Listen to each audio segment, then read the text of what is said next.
I trusted the people on my street. I shouldn't have. I was 33 years old. I worked as a full-time nanny for 2 doctors who lived 20 minutes away. I woke up at 5:30 every morning. I drove to their house. I made breakfast for their twins. I drove the kids to school. I picked them up. I cooked dinner. I sometimes stayed until 10 at night if the parents had emergencies. I drove home to my rental house in a suburb outside Phoenix. It was a small stucco house with a gravel front yard and a 1-car garage. I was tired. I was always tired. But I paid my rent on time. I kept my shrubs trimmed. I waved at my neighbors. I thought that was enough. My next-door neighbor was Mrs. Gable. She was 71. She had lived on the street for 30 years. Her husband had died 5 years back. She had a lot of time. She sat on her front porch from 7 in the morning until the sun got too hot. Then she moved to a chair in her front window.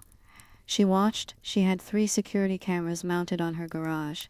1 pointed at her driveway, 1 pointed at the sidewalk, 1 pointed directly at the street in front of my house. She told everyone they were for package thieves. But she watched the footage all day on an old tablet she carried around. She knew when the mail came. She knew when people took out their trash. She knew everything. I first noticed something wrong in March. It was a Tuesday. I had just gotten home from work. It was 9 at night. I was carrying my cooler bag and my purse. I tripped on the driveway because I couldn't see in the dark. I needed better light. The next morning, I bought a motion sensor light at Home Depot. I installed it on my porch that Saturday afternoon. It took 20 minutes. I tested it. It worked. That evening, Mrs. Gable knocked on my door. It was 6 o'clock. I had just showered. I opened the door. She was wearing a purple tracksuit. She held her tablet against her chest. "That light," she said. "It shines into my bedroom window." I looked at her. "It points at my driveway. It's too bright. I can't sleep. I see the flash every time a rabbit crosses your yard." I told her I would adjust the angle. I did. I spent Saturday evening on the ladder with a screwdriver. I tilted it down 10 degrees. I tested it. It still lit my driveway. It didn't hit her house anymore. I thought that was the end. On Sunday, she knocked again. "Still too bright," she said. I asked her which window. She pointed to a side window that faced away from my house. I told her that didn't make sense. She said the reflection off my car's windshield hit that window. I looked at her. I looked at the window. My car was parked in the driveway. She was right. The light hit the windshield at an angle, but her house was 30 feet away. The reflection was tiny.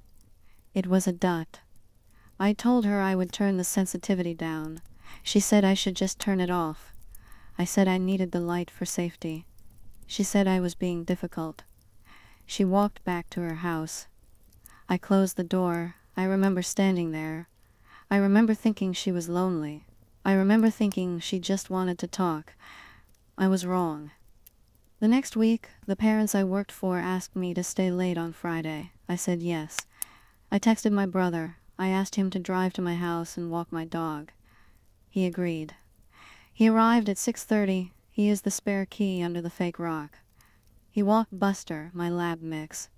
He left at 7:15. On Monday, I ran into Mrs. Gable at the mailbox. It was one of those cluster mailboxes at the corner. I was getting my mail. She was getting hers. "Your friend left at 7:15 on Friday," she said. I looked at her. "What?" "The man. In the truck. He was at your house for 45 minutes. He left at 7:15. I felt cold. That was my brother, walking my dog. She smiled. It was a small smile. "Of course it was, dear." She walked back to her house. I stood at the mailbox. I looked at her cameras. I realized she had been watching my house that closely. She had timed my brother's visit. She had noted his arrival and departure down to the minute. I told myself she was just bored. I told myself to let it go. But then, it got worse. In April, I started hearing things from other neighbors. I was watering my plants one Saturday morning. Mr. Henderson from across the street came over. He was retired military. He kept his lawn perfect. He stood at the edge of my driveway. "Sarah," he said, "you doing okay?" I said I was fine. Tired, but fine. He looked at the ground. "You know, if you ever need to talk about personal things, I'm a good listener." I didn't know what he meant. I thanked him. He walked away. He looked back at me twice. The next week, Mrs. Chen, who lived 3 doors down, stopped me when I was taking out the trash. She was walking her poodle. "Sarah," she said, "I think you're a nice girl. I think you work hard. But you should be careful people talk." I asked her what people were talking about. She looked toward Mrs. Gable's house. "Just be careful who you have over, when the husbands are away, that's all I'm saying." I felt sick. I asked her to explain. She wouldn't. She walked away fast, dragging her dog. I went inside. I sat at my kitchen table. I thought about my brother. I thought about Mrs. Gable's smile. I thought about the timing. I realized she was telling people my brother was a married man. She was telling people I was having an affair with a married man in their neighborhood. But it wasn't just my brother. In May, my cousin came to town. He stayed at my house for one night. He was driving through to California. He slept on my couch. He left at 6 in the morning. I waved goodbye from the porch. I saw Mrs. Gable's curtain move. The next day, I was at the grocery store. I was in the cereal aisle. Mrs. Greer, another neighbor, saw me. She looked at my cart. She looked at my face.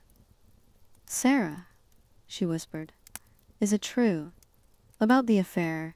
I asked her what affair. She leaned in. "Margaret Gable said you've been seeing Rick DeLuca. She said he's been visiting your house, late at night, when his wife is working." Rick DeLuca lived on the corner. He was 40. He was married to a nurse who worked night shifts. I had never spoken to Rick DeLuca beyond saying hello at the mailbox. I told Mrs. Greer this. I told her I didn't know Rick DeLuca. Mrs. Greer looked confused. "Margaret said she has it on camera. She said she has proof." I drove home shaking. I parked in my driveway. I looked at Mrs. Gable's house. She was in the window. She was watching. I got out of my car. I walked to her door. I knocked hard. She opened the door. She had that tablet in her hand. "You're telling people I'm having an affair with Rick DeLuca?" I said. She didn't deny it. She tilted her head. "I just report what I see, Sarah. I see him pull up. I see him go inside. I see him leave 2 hours later." "You're lying," I said. "I've never had Rick DeLuca in my house. I've never spoken to him." She shrugged. "The footage doesn't lie, dear." I asked to see the footage. She laughed. She said that was private. She said I should be more careful about my reputation. She said young women who live alone need to think about how things look.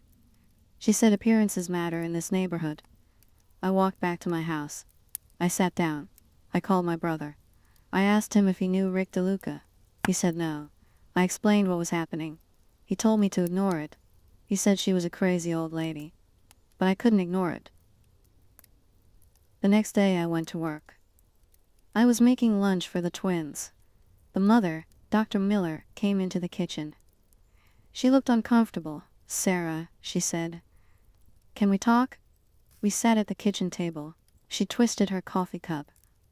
"I got a call yesterday," she said, "from a woman on your street, Mrs. Gable. She said she was concerned about you. She said you might be involved in something inappropriate. She said it could affect your ability to drive the children. She said you have men coming and going at all hours." I felt like I was falling. I explained about my brother. I explained about my cousin. I explained that Mrs. Gable had cameras and watched everyone. Dr. Miller listened. She said she believed me. She said Mrs. Gable sounded unwell. But then she said, "Sarah, we have to be careful. If other parents hear this, if it gets to the school, it could look bad. Maybe you should talk to her. Fix this." I drove home that night understanding exactly what was happening. Mrs. Gable wasn't bored. She wasn't lonely. She was systematically destroying my reputation. She was using her cameras to create a story. She knew I was tired. She knew I worked long hours. She knew I didn't have time to fight back. She was taking my privacy, my exhaustion, my simple life, and turning it into something dirty. She wanted to feel important. She wanted control. She wanted to be the person who knew the scandal. I sat in my car in the driveway. I looked at her cameras. They were small white domes. They had blinking red lights. I realized those cameras were pointed at me, at my front door, at my windows. Every time I came home, every time I left, every time I had a visitor. She was documenting my life. She was editing it into lies. And she was sharing those lies. I decided right then. I was going to stop her. But I wasn't going to yell. I wasn't going to confront her again. I was going to do it methodically. I was going to use her own weapons against her. I started on a Saturday. I woke up early. I went to the HOA website. I downloaded the bylaws. I printed them. I read every page. I found the section about surveillance. It said security cameras could only record the homeowner's property. They could not record public sidewalks or neighbor's property without consent. Mrs. Gable's cameras recorded my driveway. They recorded my front porch. They recorded the street. She was violating the bylaws. But that wasn't enough. I needed to know what she was saying. I needed proof of the lies. I walked to the HOA meeting the following Tuesday. It was held in the community center. I never went to these. I was always working. But I took the evening off. I sat in the back. Mrs. Gable sat in the front. She wore a pink cardigan. She held her tablet. The meeting was about pool maintenance. Then it was about speed bumps. Then Mrs. Gable raised her hand. I have a concern about neighborhood safety, she said. About moral safety. The president asked her to explain. She stood up. She turned around. She looked at the crowd. She found me in the back. She pointed. That young woman back there, Sarah. She's renting the house on Jasmine Drive. I've documented multiple men visiting her house at odd hours. Married men. It's destabilizing the neighborhood. It's bringing down property values. I think the board needs to address it. The room went quiet. People turned to look at me. I felt my face burn. But I didn't stand up. I didn't yell. I wrote down what she said.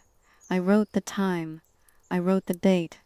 A man named Tom, who lived 2 streets over, raised his hand. Do you have proof, McGirt? She held up her tablet.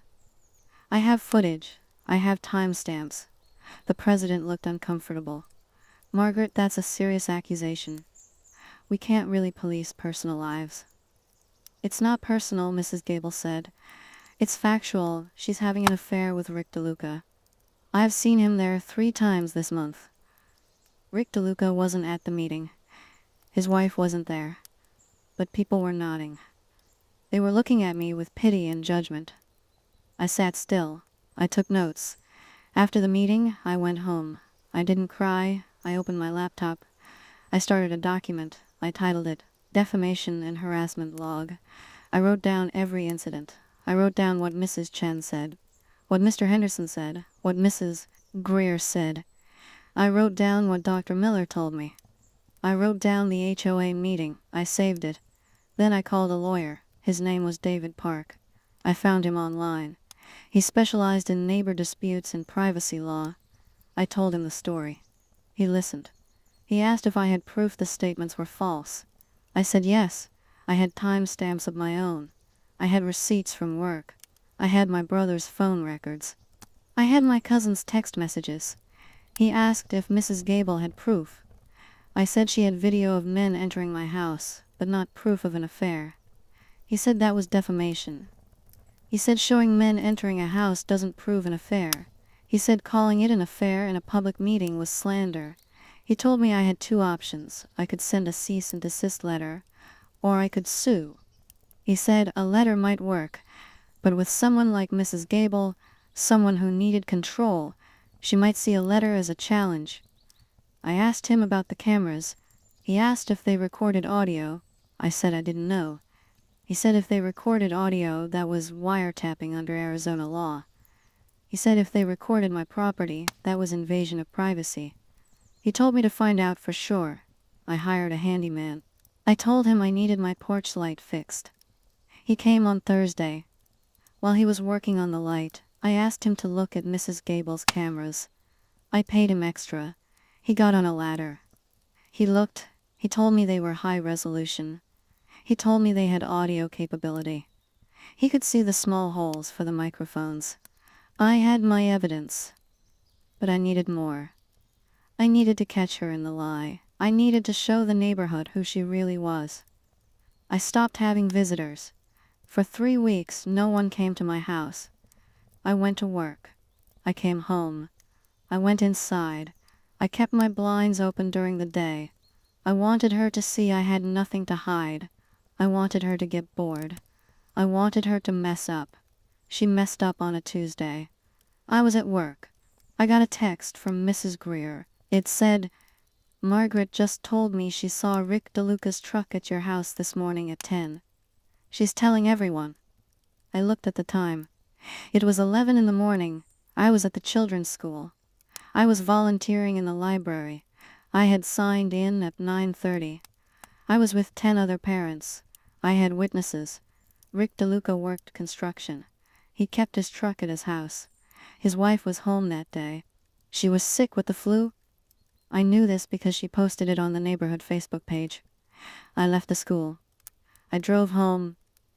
I parked in my driveway. I saw Mrs. Gable in her window. I waved. I smiled. I went inside. I called Rick DeLuca. I had never spoken to him. I explained who I was. I explained the situation. He was quiet. Then he said, "She's been telling my wife that too. My wife thinks I'm cheating. She's crying all the time." I told him I was going to fix it. I asked him to help me. I asked him to park his truck in my driveway on Saturday at 2 o'clock. I asked him to stay for 10 minutes, then leave. Do nothing else. Just sit in the truck, then leave, he agreed. He was angry enough to agree. On Saturday, I set up my own camera. I bought a cheap one at Walmart. I hid it in my window. It pointed at my driveway. It recorded audio. At 2 o'clock, Rick pulled up. He sat in his truck. He didn't get out. He checked his phone. At 2:10, he drove away. He never knocked on my door.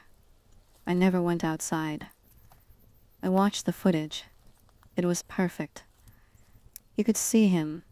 You could see him not getting out of the truck. You could see my front door staying closed. Then I waited. On Sunday, Mrs. Greer called me. "McGirt saw Rick at your house again. She's telling everyone it's ongoing. She's saying she has proof of the affair." I thanked her. I hung up. I called David Park, my lawyer. I told him I had evidence. I told him I had a plan. He listened. He said it was risky, but it was legal. He said I had the right to defend my reputation in a public forum. I called the HOA president. His name was Bill. I told him I needed 5 minutes at the next meeting. I told him it was important. He said yes. He sounded tired. The meeting was on Tuesday. I arrived early. I brought my laptop. I set it up at the front table. Mrs. Gable was there. She sat in her usual spot. She had her tablet. She smiled at me. It was a nasty smile. She thought I was going to apologize. She thought I was going to beg. The meeting started. They talked about weeds. Then Bill said, "Sarah has asked to speak." I stood up. I looked at the room. There were 20 people there. Mr. Henderson was there. Mrs. Chen was there. Rick DeLuca was there. His wife was there. Her eyes were red from crying. "I'm Sarah," I said. "I've lived here for 2 years. I work as a nanny. I keep to myself. But Mrs. Gable has been telling you I'm having an affair with Rick DeLuca. She says she has proof on her cameras. She told you he was at my house on Tuesday at 10 in the morning. She told you he was there again on Saturday at 2. People looked uncomfortable. Mrs. Gable stood up. "I don't think this is appropriate," she said. "This is personal. You made it public," I said. "You made it about the neighborhood. So let's look at the proof." I opened my laptop. I turned it to face the crowd. I played the video from Saturday. It showed Rick's truck. It showed him sitting there. It showed him leaving. It showed my door never opening. "This is Saturday at 2, I said. "Mrs. Gable claims this is proof of an affair. But he never got out of the truck. I never went outside. We never spoke. Rick stood up. I was never inside her house. Ever. My wife is sitting right here. She has the flu. I was running errands. I pulled over to check a text. That's it." His wife started crying, but they were different tears. They were relief. I played another video. It was from my phone. I had gone to the school on Tuesday. I had recorded myself signing in. I had the librarian record me reading to the kids. The timestamp was 10 in the morning. "Mrs. Gable said Rick was at my house on Tuesday at 10, I said. "I was at the elementary school, 10 miles away, with 20 witnesses." The room was silent. Then I pulled out a document. It was the cease and desist letter from my lawyer. I walked over to Mrs. Gable. I handed it to her. "This is from my attorney," I said. "It demands you stop spreading false statements about me. It demands you stop harassing me. It also notes that your cameras record audio and they point at my property. That violates Arizona wiretapping laws. It violates HOA bylaws." She opened it. Her hands shook. I turned back to the room. "I'm not having an affair. I never was. Mrs. Gable manufactured this story because I wouldn't turn off my porch light. Because I told her no. She has been watching me for months. She timed my brother's visit. She timed my cousin's visit. She created a narrative, and she told you all about it. She used her cameras to ruin my reputation, to try to get me fired, to hurt my landlords, to hurt Rick's marriage." Bill, the HOA president, stood up. "McGirt, is this true?" She looked around. She looked for support. No one met her eyes. "I was concerned," she said. Her voice was high. "I was just concerned. You lied," I said. "You lied about me systematically for months." I sat down. The room was quiet. Then Mrs. Chen stood up. "I think we need to discuss McGirt's cameras," she said. "If they're recording audio, that's illegal. If they're pointing at Sarah's house, that's a violation." Mr. Henderson stood up. "I move we require Mrs. Gable to remove all cameras that record public space or neighbor property. Immediately. Or face fines." Someone seconded it. They voted. It was unanimous. Mrs. Gable voted no. But she was the only one. Bill looked at her. "McGirt, you have 48 hours to reposition those cameras. And you need to issue a written apology to Sarah and the DeLucas, or the board will initiate legal action on behalf of the HOA." She grabbed her tablet. She walked out. She was shaking. She didn't look at me. After the meeting, Rick DeLuca shook my hand. His wife hugged me. She said she was sorry. She said she should have known better than to listen to gossip. I went home. I looked at Mrs. Gable's house. Her cameras were still there, but the next morning I heard a ladder. I looked out. A man was taking them down. All three. She stood in the doorway. She watched him. Then she went inside. 2 weeks later, I got a written letter. It was typed. It was short. It said, "I apologize for making false statements about your personal life. I will not speak of you again." It was signed by her. I scanned it. I saved it. I put the original in a safe deposit box. Dr. Miller gave me a raise. She said she admired how I handled it. She said she was sorry she ever doubted me. I still live in the house. I still work as a nanny. I still wave at my neighbors. But now when I wave, they wave back with eye contact. They know who I am. They know I'm not a story. I'm just a person who works hard and wants to come home to peace. Mrs. Gable sold her house. She moved to a condo somewhere. I don't know where. She moved out in the middle of the night. One day she was there. The next day a moving truck was loading boxes.